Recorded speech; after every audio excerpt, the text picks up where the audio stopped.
قومی زندگی کی جنگ کا فیصلہ کن مرحلہ۔ تاہم یہاں ایک بات کی وضاحت میں ضروری سمجھتا ہوں۔ میں جو معاشرتی برائیوں، اقدار کے زوال اور اخلاق کی خرابی کا ذکر کرتا ہوں، اس کا مطلب یہ ہرگز نہیں کہ پوری کی پوری قوم ہی ان مسائل کا شکار ہے اور بد دیانت ہے۔ ایسا نہیں، بلکہ یہاں بڑے اعلیٰ انسان بھی ہیں۔ بہت سے لوگ ہیں جو دیانت داری سے اپنا کام کرتے ہیں، پورا تولتے ہیں، ملاوٹ سے بچتے ہیں، جھوٹ سے پرہیز کرتے ہیں۔ یہ قدرت کا بھی قانون ہے کہ بدترین حالات میں بھی 100% لوگ برے نہیں ہوتے اور بہترین حالات میں بھی 100% لوگ اچھے نہیں ہو جاتے۔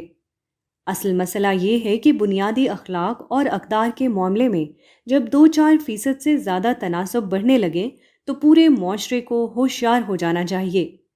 ہر شخص کو خم ٹھونک کے اس زوال کے آگے کھڑے ہو جانا چاہیے، کیونکہ اخلاقی زوال ایک ڈھلوان ہے۔ یہ چھوت کا مرض ہے جو تیزی سے ایک شخص سے دوسرے کو لگتا ہے۔ چنانچہ 5 سے 10% تک جب یہ مرض پہنچ جائے تو پھر ایک وبا کی طرح معاشرے کو اپنی لپیٹ میں لے لیتا ہے۔ پھر 50 سے 80 تک پہنچتے اسے دیر نہیں لگتی، جس کے بعد قوم کی تباہی یقینی ہو جاتی ہے۔ ہمارا معاشرہ اس وقت اخلاقی زوال کی ڈھلوان پر قدم رکھ چکا ہے۔ یہ وبا تیزی سے بڑھ رہی ہے۔